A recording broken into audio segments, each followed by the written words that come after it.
Have you ever wondered why some new apps are just awesome from day one, while others are a complete mess? Well, today, we're going to pull back the curtain on a development secret that can make all the difference. It's called the incremental model.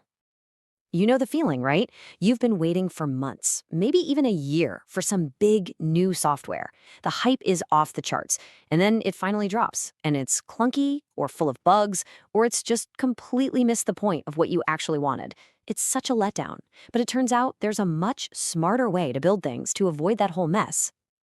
So a lot of that frustration comes from the old way of building software. You could call it the all-at-once problem. Okay, imagine you're building a house with this old method, which is actually called the waterfall model. You'd have to plan out everything, every single nail, every wire, every light switch, before anyone even breaks ground. Then, the builders go away for a year, and you don't see anything until they hand you the keys. What if you walk in and say, you know what, I really wanted the kitchen over there? Too late, it's a total disaster. And that's the huge risk you run with this rigid all-or-nothing approach. Thankfully, there's a much better way to do things. Instead of taking one giant, risky leap at the end, what if we took smaller, smarter steps along the way? And that right there is the whole idea behind the incremental model. So what does that actually mean in plain English? It just means you take a massive project and you chop it up into smaller, manageable chunks. We call these increments.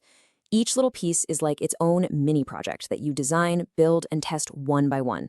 And with each new piece you deliver, the whole thing gets more and more powerful. Probably the best way to think about it is like building with Legos. You don't just get a finished castle magically appearing in your hands, right? No, first you get a few blocks to build the base. Then you get a few more for the walls, then the towers. With each new little batch of blocks, the castle gets bigger and better, and you can actually see it all coming together. And here's the really cool part.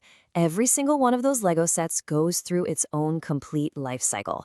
You figure out what it needs to do, you design it, build it, test it, and then deliver it. But the most important step is that last one, feedback. You get to show that small working piece to the user before you even start on the next one. That constant feedback loop, well, that's the secret sauce. All right, so theory is one thing, but let's see how this actually works in the real world. Let's imagine we're building a brand new e-commerce website from scratch.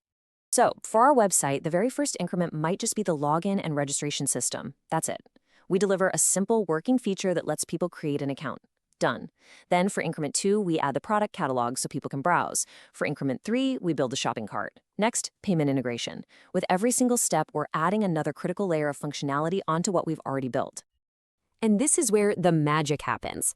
After just that first increment, the client has something real they can actually use and test. They don't have to wait a year to see if you're on the right track.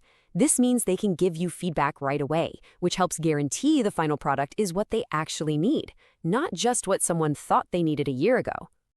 Of course, this all sounds great, but let's be real. No method is perfect for every single situation.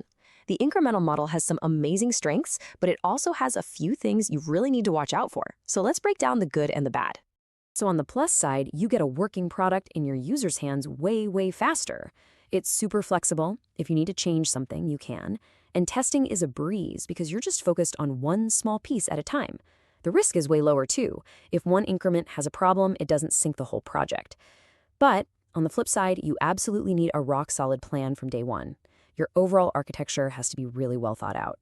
And it requires the customer to be involved constantly, giving feedback the whole time, which isn't always easy. So when you weigh those pros and cons, how do you know if the incremental model is actually the right choice for your project? Well, this model is a total superstar when you know your requirements are probably going to change. It's also perfect for really big, complicated projects because it breaks them down into something you can actually wrap your head around. If you need to get a product out the door fast and then add more features later, or if you're working with a limited budget and need to build in phases, this is definitely an approach you should be looking at. And that brings us right back to where we started. When you put the incremental model side by side with that old waterfall method, the difference is night and day.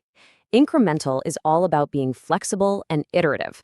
Waterfall is rigid and linear. Incremental gives you value early and often. Waterfall makes you wait for the one big reveal at the end. It's not that one is always bad and one is always good. It's about picking the right tool for the job. Ultimately, the incremental model is so much more than just a process. It's really a shift in thinking. It's all about working together, being able to adapt, and delivering real value sooner rather than later. And that kind of makes you wonder, right?